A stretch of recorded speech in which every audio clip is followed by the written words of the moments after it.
All right, we're ready to dig in. We're going to be talking about communication needs. We're going to talk about this DiSC style. We're going to talk about the needs of each of the different communication styles. So earlier today, we talked about the D style, that dominant style. That dominant style has a primary need for achievement, which means someone who has that style is only going to call you if they need something.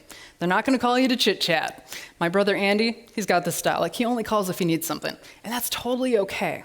An influencer, has a different need. They have a need for recognition, but it's not, ta-da, it's me, superstar. That recognition is recognition of ideas. So oftentimes, we will see this in a meeting or something where somebody goes, hey, I have this idea, but nobody at the table listens. And pretty soon, hey, I have this idea. I have this idea. It's a need for recognition from that influence style. The S's have a need for relationship. So those of you out there that have that reserved nature, but you're very people-oriented, you have a strong need for relationship. And on teams, you're really like the lead in a stained glass window. Oftentimes, you don't necessarily shine within your team, but you're the person that keeps that whole stained glass picture together. You keep your team together. You glue them together. It's that need for relationship. The C's, the conscientious group, they have a primary need for accuracy. So they're going to Google everything you say. They're going to check it out themselves. They just want to make sure. Sometimes tangibly, they have to touch it themselves to believe it. And that's their primary need.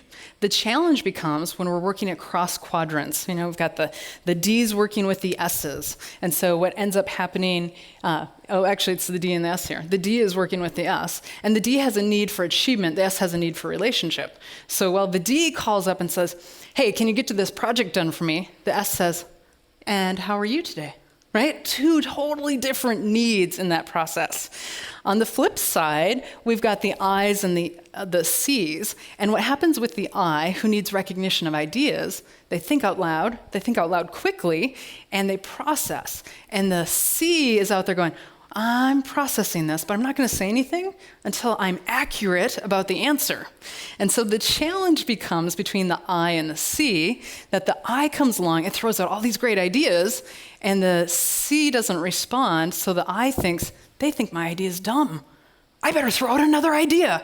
And pretty soon that C is so far into ideas and thinking that they have no chance of responding. So we run into these clashes all the time, things where people bang heads within our workplaces, and it's oftentimes just that we're approaching it from a different needs perspective. So we're going to talk about how do we adapt our needs to the needs of others? How do we communicate in a way that we're heard more effectively? So that's our game plan. I'm looking forward to it.